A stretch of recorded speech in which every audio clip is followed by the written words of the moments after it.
In Britain, a horrific zombie virus escapes a laboratory, spreads through the population, and causes 55,555,000 deaths. Don and his wife Alice, who has different colored eyes, manage to hide in a remote country house along with several other survivors: Jeff, Sally, Jacob, and Karen. Alice and Don have 2 children and are glad they sent them on a school trip to Spain because they will be safe there. One day, while the survivors are eating lunch, they hear someone desperately knocking on the door of house asking for help. Don doesn't like the idea of opening the door to strangers, but Alice notices that it is a child's voice and persuades him to let him in. The boy is fed and he tells his story. His parents became zombies and hunted him down with a horde. The boy had to flee here and from a neighboring town. Meanwhile, Karen is worried about her boyfriend, who left a few days ago and hasn't returned.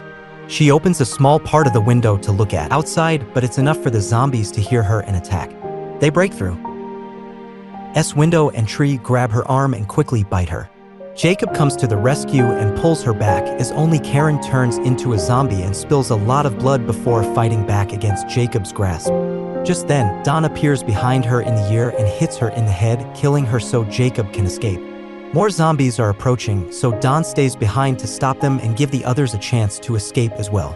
Alice and the boy go into the hallway, but zombies break other windows, so the duo runs upstairs, where the child runs so fast that Alice loses sight of him. Jeff, Sally, and Jacob try to escape through the barn, but the zombies chase them too. Jeff holds the door so the other 2 can escape, and the door is soon torn down, causing Jeff to quickly die under the zombie attack. Sally cries as she watches her husband being devoured, and this delay allows the zombies to capture her too.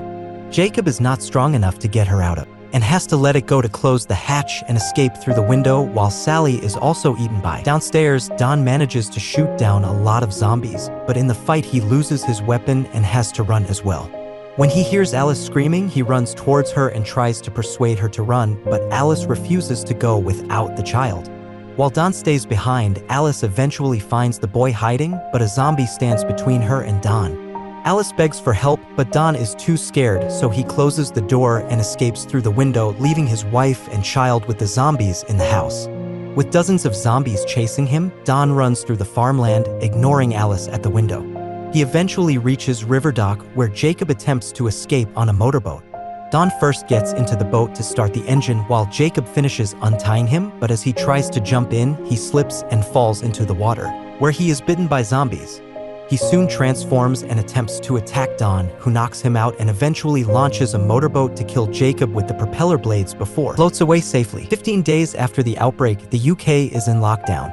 On the 28th day of the year, the virus had destroyed the entire country. 5 days later, zombies begin to starve, and 11 weeks later the US sends NATO forces to London to begin clearing the area. 18 weeks later, the UK is finally declared infection-free, and in the 24th week recovery begins as all Britons who fled during the chaos are allowed to return. American soldiers still patrol and protect London, like Sniper Doyle and helicopter pilot Flynn. All the soldiers are bored with fighting and use their walkie-talkies to joke with each other. On the last plane, a group of children return from a school trip, which Dr. Scarlet upset because she believes it is too early to expose young people. While administering the test to all newcomers, she meets Tammy and Andy, who turn out to be Don and Alice's children. Scarlet notices that Andy's eyes are different colors and explains that he looks like his mother. Once it is determined that S siblings are healthy, they board the train and watch as the soldiers continue to burn S corpses, dispose of toxic waste, and clean up every corner of the city. They eventually reach the fortified repatriation zone, known as District 1, where they are eventually reunited with their father Don. He takes them to his luxurious apartment, which he received as administrator of the 1st District, but the children are more interested in finding out what happened to their mother.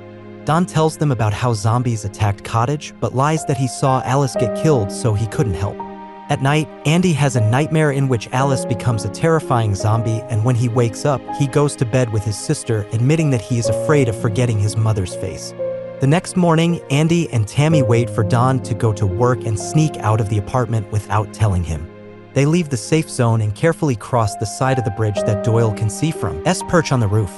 As he warns his team, the siblings run through an uninhabited part of London, enjoying the absence of adults insulting them. When they find a delivery bike outside a pizzeria, Tammy goes inside to look for the keys and is horrified to find rotting corpses everywhere. Tammy covers her mouth and nose, carefully removes the keys from her body, and is scared by a bunch of cockroaches. Then she grabs the helmet and meets up with her brother again to leave on the bike together. As they drive through the city, they see all the damage caused by the zombie attack and all the additional graves that have been built in the last few months. Eventually, they reach her old house, where they take Alice's photo and collect some of her old things. When Andy enters S attic, he finds closed windows and lots of spoiled food on the table, as well as strange markings and sibling names on the wall. Suddenly, he sees someone in the mirror and thinks it is Tammy, but the person comes out and turns out to be Alice, who has bloodshot eyes but is otherwise fine. Alice rushes to hug her son, and Andy is happy at first, but soon Alice begins to hug him tightly. At that moment, the military arrives, takes the children, and takes Alice prisoner. Sometime later, Alice is carefully showered and tied to a stretcher. Scarlett tries to ask her some questions, but Alice remains silent. Scarlett then takes a blood sample and finds that Alice was bitten by, which makes no sense since she hasn't transformed. When Scarlett finished her testing, confirmed that Alice was carrying the virus and could infect others but was somehow immune. This number means that she could be the key to developing a vaccine, but her superiors want to kill her before she spreads the virus and tell Alice to run a test on the corpse later. Meanwhile, the siblings are quarantined, and when Don visits them, they yell at him for lying. Feeling guilty, Don sneaks past the military guards to visit Alice in the internment camp. He apologizes for S escape and explains that he was reacting to panic, to which Alice replies, "I love you." Don responds to the words and kisses his wife. Her saliva immediately infects Don, who feels very sick and begins to scream in pain, turning into a zombie. Alice is very scared, but she is still bound by and cannot escape the approaching Don, who hits her, bites her neck, and then breaks S eyes. Afterwards, Don attacks a group of guards and kills them with his bite before leaving hospital to spread the virus throughout the 1st District. When the authorities find out what happened, they go to the security bunker and implement a lockdown called Code Red. As S soldiers prepare for battle in the city, Tammy and Andy watches their guard walks through the door, but returns and turns into a zombie. He starts banging on the glass, trying to reach her until his head suddenly explodes when Scarlett shoots him. Then she frees the children and takes them with her. She sees all 55,555 bodies in the building fleeing. They soon find themselves in a desperate crowd trying to escape, and when the soldiers are about to tell Scarlett that the civilians must go through the other door, she announces to them that the children are their top priority. An argument breaks out, and in the chaos, Andy is separated from Scarlett and Tammy and forced into a garage with a safe room along with other civilians. The soldiers then lock them all up for protection just before the power goes out across the entire area. While waiting, Andy hears a noise, goes to the door, and finds his zombie father covered in blood. Don goes crazy and rattles the door until he manages to break in, quickly pouncing on the civilians to bite them. Andy runs away in a panic and tries to hide as the virus begins to spread in the garage, causing people to panic and making the whole situation worse. Now Don isn't the only one biting people. Zombies appear all over the room, making even more of them. Andy manages to climb onto the crowd and crawl away until he reaches S ventilation system and hides there. The remaining people eventually pick the lock and climb the stairs, which also allows the zombies to escape and further spread the virus. There are enough emergency lights on the streets for soldiers to run to the hospital and to provide cover for snipers. Soon the zombies reach the lobby, so Scarlett and Tammy start running away while the soldiers from open fire. Doyle and the other snipers on the roof kill one zombie after another with amazing skill, but no matter how much they shoot, more keep coming out. It is also becoming increasingly difficult to know who is infected and who is not. They're supposed to just be shooting zombies, but after seeing the chaos on S security cameras, the authorities admit they've lost control and order the soldiers to kill everyone in sight. As the soldiers increase their fire and the massacre begins, Andy emerges from the vents amidst the chaos. Luckily, he finds himself in a sector watched by Doyle, who refuses to kill the survivors. He then shoots every zombie near Andy and even the one that almost killed him, to give the child a chance to escape with the other survivors.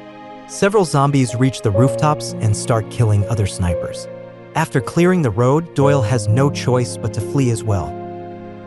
The survivors escape to the warehouse, where Andy meets up with Scarlett and Tammy again and tells his sister about their father. Doyle soon appears and offers to remove the survivors from the territories before the military kills them too.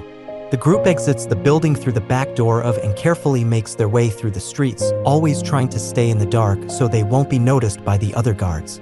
While Flynn flies by in a helicopter, Doyle has the group wait for and distracts Flynn via radio before getting the group moving again. Flynn then tells the bad news: in 4 minutes, the military will begin bombing the entire 1st District. Doyle convinces him to pick him up at Regent's Park without telling him about the survivors. Group then starts running towards the park, but a sniper kills one of the boys. The group rushes to hide, but Sniper doesn't stop shooting and several other survivors are killed. Scarlett gets injured.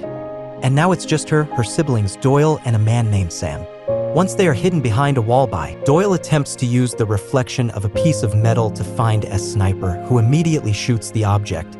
This makes it clear to Doyle that this guy is not a real soldier, but just a panicked civilian. Doyle asks Sam to zigzag to distract and kill the shooter, but Sam refuses, so Andy comes out instead. The zigzag run is enough to make Amateur miss all of his shots, giving Doyle enough time to kill the guy with just one shot.